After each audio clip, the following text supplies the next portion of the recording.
So something happened earlier this month in December that might seem like, given the scale of all the magnitude of the horrors that are happening around Palestine and Israel, might not seem so significant, but I think really is emblematic of something that's gone terribly, terribly wrong in the organized American Jewish community. So there was a conference for private schools, American private schools, around diversity and the needs of people of color, and a lot of schools sent administrators to this conference.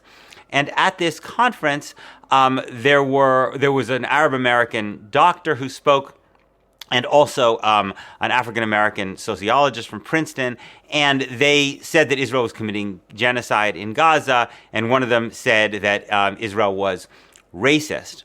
So, in response, evidently, a number of students who were attending from a Jewish school said that they felt threatened, and they took their Stars of David, evidently, and they kind of tucked them into their shirts.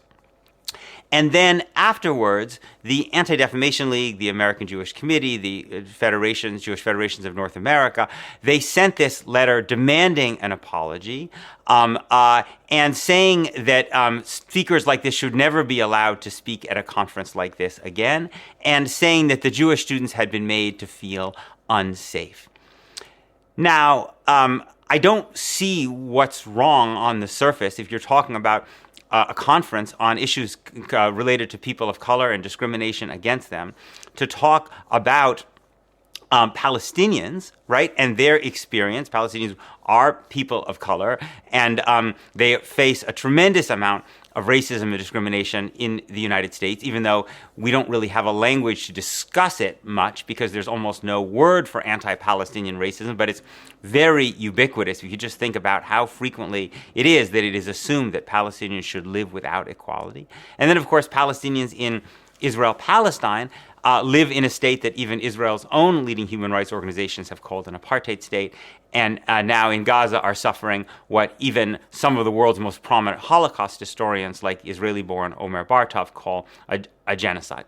But putting that aside, what's so profoundly disturbing about this response is the idea that Jewish students are made unsafe when Palestinians or other people talk about what Israel is doing to Palestinians.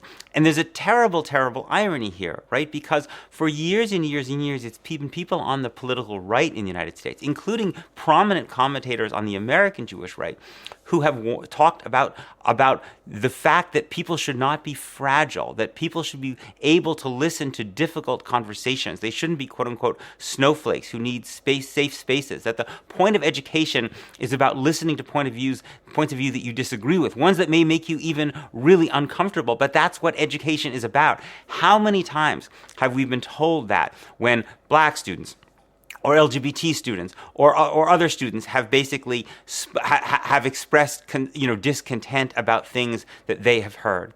And now you have this situation where, because a group of Jewish students hear someone accusing Israel of genocide or saying that Israel is racist, the America's most prominent Jewish organizations say that these speakers must apologize. The organization must apologize because the students have been made unsafe. There's nothing about saying that Israel is committing genocide or that Israel is acting in a racist way that makes Jewish students unsafe.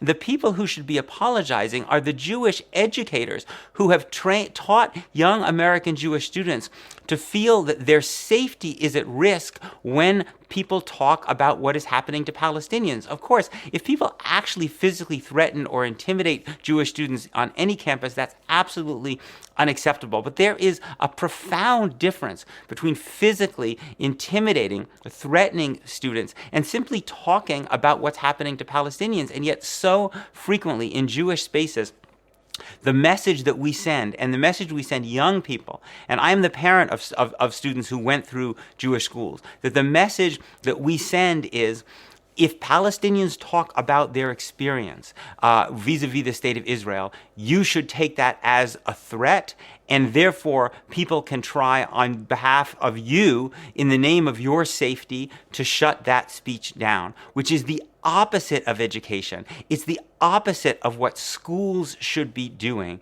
And this incident, although it might seem like a small incident, is so emblematic of, I would say, the crisis of education that we face inside the organized American Jewish community, in which rather than actually try to train students to listen to difficult truths about the state of Israel and painful truths about the way Palestinians live under Israeli control, we actually try to use tactics of bullying and intimidation to shut those conversations down. And we say it's in the name of Jewish safety. It's not about Jewish safety. The Jewish safety is a cloak in an effort to prevent honest conversations and to keep young Jews ignorant, which is not good for us as a community and not good for our next generation.